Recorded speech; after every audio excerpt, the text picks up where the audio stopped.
Bootleg Baptist. I am Pastor Nick Staley from One Life Church. I am the guy behind the Bootleg Baptist.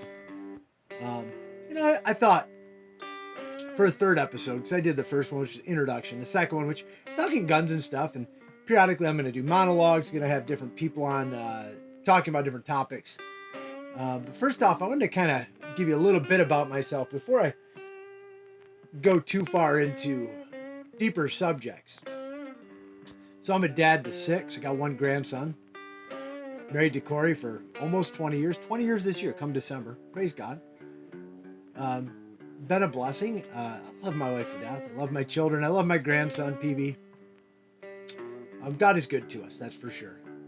And, my background too is not, as I mentioned in one of the other episodes, it's not in schooling necessarily.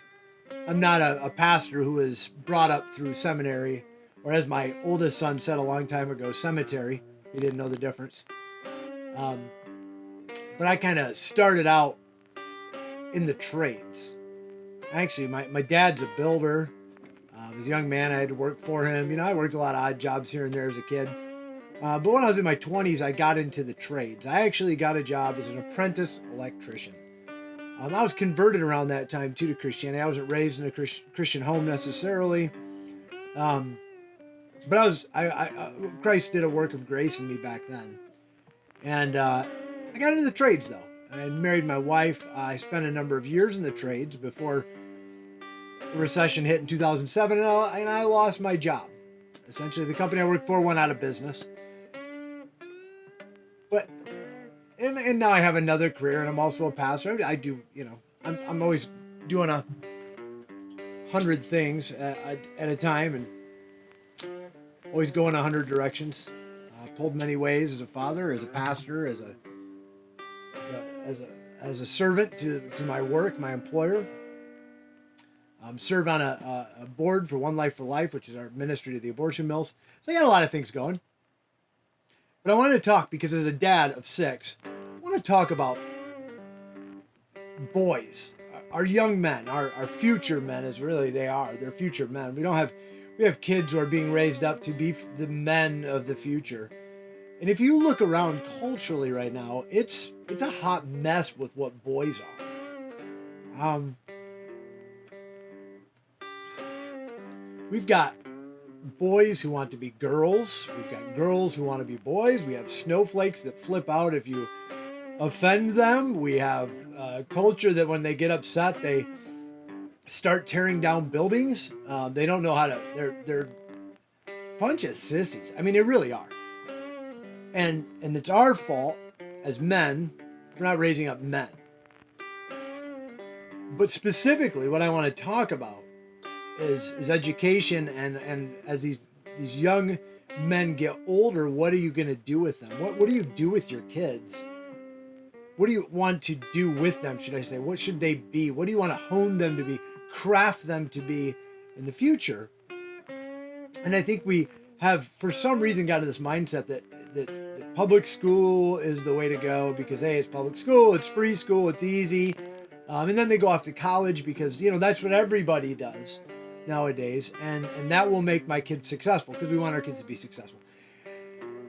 That's great. We all do want our kids to be more successful than we are.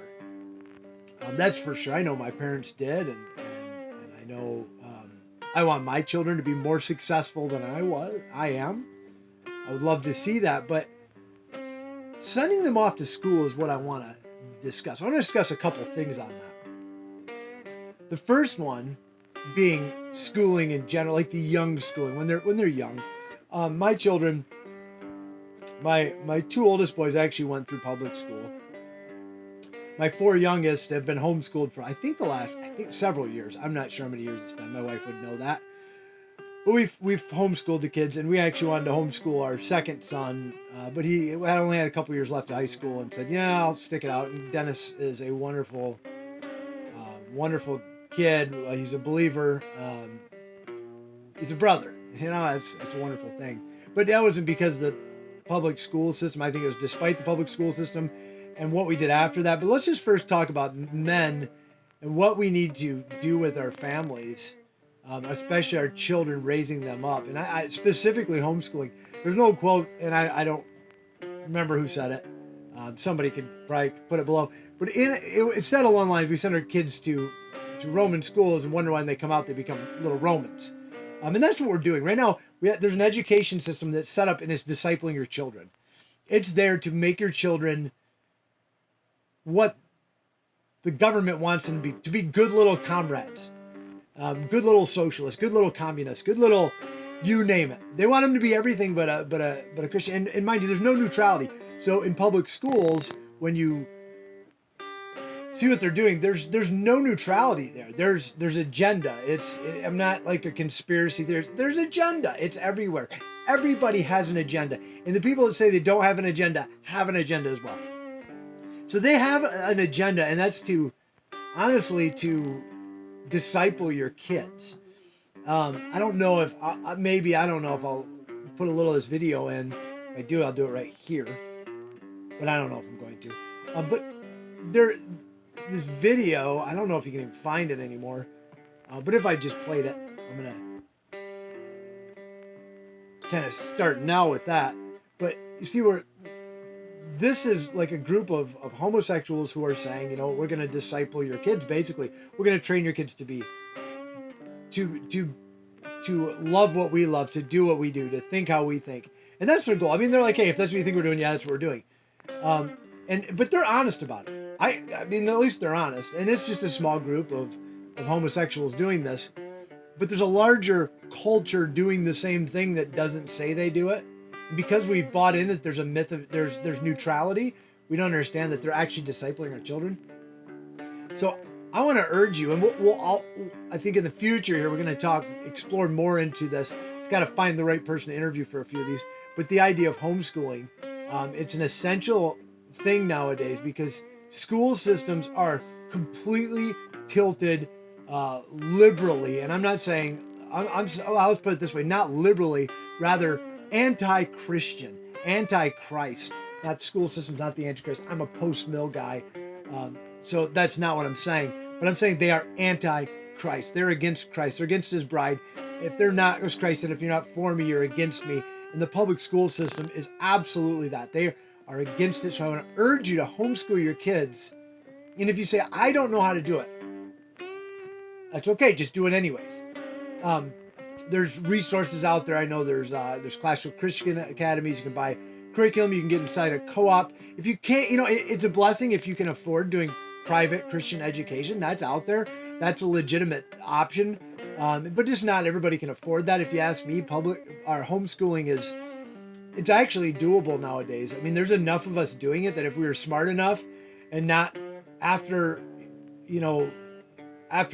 making money off our homeschooling curriculum, and we were actually like, hey, I was blessed to get it, and now I can give it away to somebody instead of trying to resell it, we would actually do a lot better, or at least coming together and helping each other do it. But I urge you as men to lead your family to homeschool. But to do that, though, it's going to take a wife at home teaching your kids, and it's going to take you working long hours. It may just be the way. You may have to pull up a second job so you can make this happen. But it is more important for you to work hard and raise your kids to know Christ than anything else. I mean, the school system, God, I went to Catholic school as a child, and then I went to public school.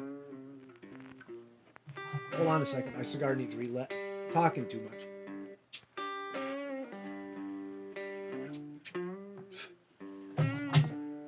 I went to public school and graduated, and when I look back on that education, there's good stuff in there, but there's a lot of things I learned that I just really are not relevant to an electrician. I don't need to know how many bones are in my body to be an electrician. It's helpful if I go into doctoring. It's a general education, but a lot of that stuff you learn, you don't ever use. So when you look at homeschooling, you don't have to teach your kids everything. Rather, you just got to teach them something. Not everything's going to matter. If you can teach your kids to be learners, not test takers, that's what our public school system does. It creates just test takers. If you teach your kids to be learners, they don't have to know everything. They just got to know how to go find the information when they need it. that there's a world of information out there to explore and they can find it. That's what you can do with your kids. That's how you can homeschool. Train them to be learners, not test takers. Because tests, I mean, God, I'm 43. I've been working since I was 16. It's a long time. That's what, 27 years or something like that.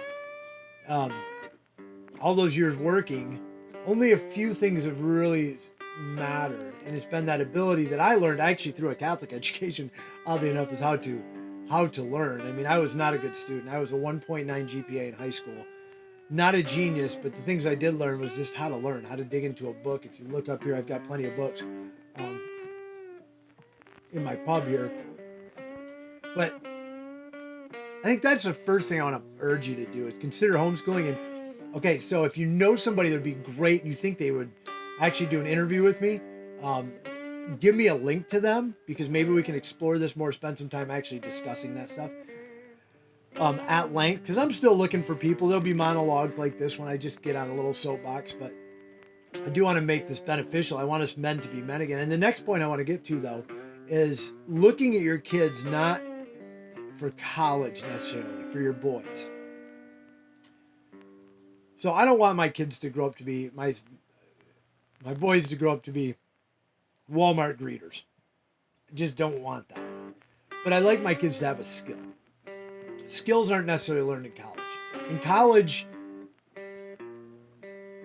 you learn, sure, but I mean, how many people do you know that have like a general degree and work in some mortgage company and they write things and they really don't like what they do? And there's plenty of those, and I'm not saying all college is bad. Don't say that's what I'm saying here, because I'm not. I just want to give you another option. Because I think as Western civilization seems to be crumbling, I mean, it will be rebuilt. Christ is on his throne, and he's reigning and ruling. But as it falls apart, there's going to need to be people to build. So let's talk about trades. Let's consider that as a viable option. Because I don't think we talk about that enough. We're always into college, and rightfully so. Some kids are form-fitted for college. And if you're going to do college, might I throw in like New St. Andrews or I think Hillsdale's a solid one. Some of those that don't take government funding, so they're not in any way tied to government stuff. I'm sure you can find some good SBC schools, but that's for another discussion. Covenant Baptist Theological Seminary is another great one. There's a lot of good ones out there still. But I want to consider trades. By trades, I mean, and I'm going to throw some out there, and I'm not going to be exhaustive. Let's like my oldest son, he works for actually my father. He's working for him and learning a bit of the trade, learning to swing a hammer, to do all the trim, all that kind of stuff. He's kind of learning a trade. And then my second son is 20 years old. He's a barber. He went to barber college, which is only like a year. It's like an apprenticeship. Got his barber license. Now he cuts hair for a living. Makes pretty darn good money. I'm an electrician. I look at my two young. I have two more boys in the works right now. One's 17 and one's 11. And I look at those two, and they want to actually be electrician. They want to get into the trades as well. But I want to consider like doing those trades, like being an electrician, a carpenter, a barber. It is a trade. I mean, it's one of the oldest trades. You can be a tin knocker, HVAC guy, a plumber. As an electrician, we call ourselves Sparkies, or other trades call us that too. You can be a concrete guy. There's a number of trades out there that are not. You can basically serve an apprenticeship to go do. And I want to urge you to look at your young men and go, man, if Western civilization is going to fall apart, we need people that can rebuild it. We need Christians who can stand and build a good building. We need Christians who will rise up, get a license. I hate the licensing system. That's another topic, but they know their trade and know it well enough that they can build. They can do stuff. It's so something to consider, because we do have a lot. I mean, we've been blessed with a lot of scholars in this world. But 1 Corinthians is something I was thinking about the other day. Chapter 16, verse 13 says, "Be watchful, stand firm in the faith, act like men, be strong." And when you think of strong men, you don't think of the scholar or the guy teaching in a college. Now they could be strong, but you think of like, legitimately you think of construction workers as strong guys. They're hardy guys. They're tough men. They have backbone. They're the guys that will stand up for a woman and stand in the gap. I mean, they're the tough guys. We need more of that. And I want you to consider getting your boys into a trade. We'll discuss our daughters later on, but today we're just discussing our boys to get them in. But to get them in trades could be a huge blessing. One, it's a moneymaker. It really is.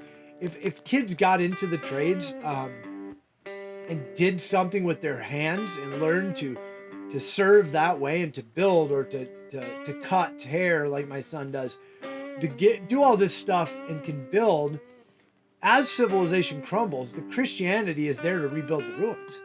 Because right now we've gotten away from all this stuff. We still send our kids off to college and we end up with a bunch of Romans who leave the church and actually apostatize so badly that they hate the church, and we see it all the time. But if we get our boys in trades, get them around some, being the leaders in the forefront of that. Trust me, all those guys with the degrees out there, that's great. We need them. We need engineers. We need these kind of guys that think that way. We need theologians. I'm not saying we don't need that stuff. But to have an institution, to have these colleges, the buildings have to be put up. They have to be cared for. It takes men to do that, and it's a manly job. As our culture becomes effeminate, let them go off to college. Let our kids go and get the trades. Let us be the ones that swing hammers. And I'm not, mind you, I'm not a Mennonite either. I'm a Reformed Baptist. But let's consider sending them off to trades to build society. Could you imagine? I mean, I live in Michigan, and could you imagine a Christian community where Christians have taken over government, taken over the education system, have taken over the businesses? It's like a true Christian, let's just say a small town. Let's say a town of 20,000 people. And they're all converted. It's actually there for the glory of Christ. And you have every part and every part of that society running smoothly, where we're having we have technology, we have an electrical grid, we have schools, we have businesses, we have all this stuff set up. It takes everybody to be a part of that, and that's every part. But trades right now are that part that's going to build that place, that's going to make it happen. These are the guys that can own businesses and can provide for missionaries, can provide for churches. I mean, I'm an electrician. I don't work in the trade anymore. I've had a number of surgeries that just don't afford it anymore. I'm still a rugged guy. I just couldn't do it every single day. But guys who can do that stuff, I mean, consider your boys and honing them for that. I'm right now in my head trying to think, like, how can I do that more with my boys? If they want to be electricians, wouldn't it be the time now to start teaching them electrical code? At 17 and at 11, if they stepped up and knew electrical code by the time they get to 18 years old, what a benefit that is to them. That's an education worth giving. So I want you to consider that, to look at trades. Now, here's the thing. Now, say, man, but I want my kid to go to college. That's great. Typically 4 to 5 years, you can become at least a journeyman, or at the most 4 to 5 years, become a journeyman in most trades. Some things are only a year, and then you get into different, but typically 4 years. Within 6 years, you can be a master of many trades, which is a huge blessing. But if your kid got into that at 18 years old, by the time he's 24, he's a master. Now he's making good money. I don't know what an electrician makes right now for rate, but he can be making really good money. Say he wants to go to college. Guess what? Your kid just now has an ability to go to college. He has a way to make money, provide for a family, and go to college all at the same time if he wanted to. At that point, I hope he just opens a business and does it for the glory of God, and does good electrical work or good carpentry work or good tin knocking to the glory of God, and does it at a fair price. But that's what we need. Consider that. To make rugged kids is actually not to just go, man, I want them to go to college, but it's actually say, hey, guy, here's son, here's how you put on a tool bag or a tool belt on your waist, and you get to work. You put on a pair of boots, steel toe boots. You wear some grungy clothes, and you go and swing that hammer all day long. You sweat, you come home tired, and you love your family. What a blessing that would be for our society, for our churches. We would have a place full of men that are hardy, that are tough, that love Jesus and who love their family and who love their church. More than anything, they're tough and they can stand the gap. I mean, it's funny. I was actually part of the electrical union. When I was a part of that, which I'm not a big fan of unions, to be honest with you, but I do remember one thing from it back in the day was those guys were like, these were men. I mean, periodically you'd see a woman in the trades. They were like men. They were tough men. And when they would go on strike, you wouldn't dare, drive through a picket line because those guys, you knew they'd beat the tar out of your car. So it just reminds you of strength, manliness. So let's stop sending our kids off to Caesar and the public schools, the University of Michigan's, the University of name it out there. I mean, there's tons of them that are government run, creating little Roman citizens. And let's take our kids, raise them up from birth to know Christ, raise them up so they love him and his word, raise them up in a family, because honestly, a family is what it takes to raise children. Raise them up in the fear and admonition of the Lord. Then as your boys get older, help them to find their place in society with the trades. I mean, we could honestly own the trades in no time. We still need our theologians. I want to keep hitting to that because I know it could come on the other side. Like, hey, you're not saying this, or what have I? I'm all for that. Trust me. I just think right now those public school systems are what's broken, and there's no hope for them coming back. They're just a broken institution. It's not gonna. If you start preparing your kids you homeschool your kids and they homeschool their kids, you have generations of faithful kids. And if your boys are raised up and they get into the trades, glory be to Christ, because you've raised some sturdy men, some hardy men. The next generation will build the institutions. When we're gone on to glory, and Christ is still building his kingdom, we know our children and our children's children will be strong men again and get away from this effeminate. I'm sorry, it is. I think our school system's creating these effeminate males we have today, these beta males, or whatever you want to call them. They're a bunch of sissies, is what they are. So I'm just going to urge that, just as a starting point. And that's another topic I'd like somebody on. I actually have somebody in my mind right now. But if you know of somebody who's, listen, I'm not talking about Uncle Joe or your brother Bob. But if there's somebody legitimately that's kind of a expert in the subject matter, link them down below or tag them in this video, or send me an email at bootlegbaptist@gmail.com. And maybe I can connect with them, talk to them, see if it's even a good fit. I'm not going to say yes to anybody. So just wanted you to consider that. I think we just need these tough men, and we need to raise up some tough men. So as always, if this offended you, don't listen anymore and go somewhere else, because I'm not here to please you. I'm just here to have some rustic talk for Christian men. I'm not here to pander to the sissies in the crowd. I'm sorry.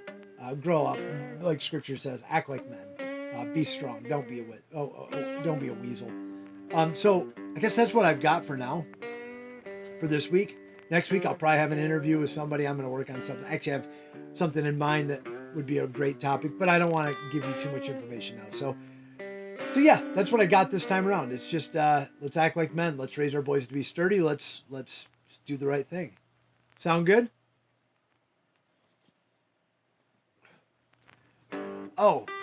Before I forget, so I'm going to tag them in it.